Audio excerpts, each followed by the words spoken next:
कोकणात जाधव आणि कदमांमधला कलह सध्या समोर आलाय। भास्कर जाधवांचा कदमांवर निशाणा आहे। पराभव दिसत असल्यानं पायाखालची वाळू सरकली आहे। रामदास कदमांनी जाधवांना हा टोला लगावलाय।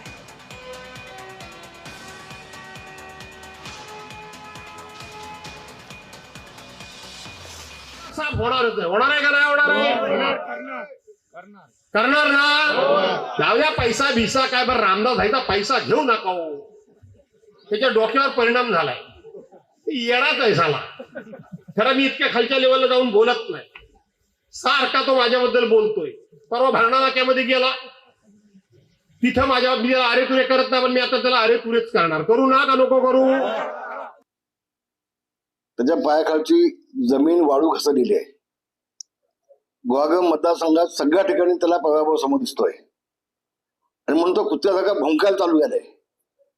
मी एवढंच म्हणेन, कुत्ते तो भोंकते है, हत्ती आपली चाल चलता है। अशा भोंकणाऱ्या कुत्र्याकडे लक्ष द्यायला मला वेळ कुठं आहे? ह्या भास्करला हा ऐसान फार्म हाऊस आहे, याला शिवसेनेमध्ये 95 सालामध्ये तिकीट मी यायला लावली, याला शिवसेनेमध्ये देखील मी आणला आता, पण हा ऐसान फार्म हाऊस आहे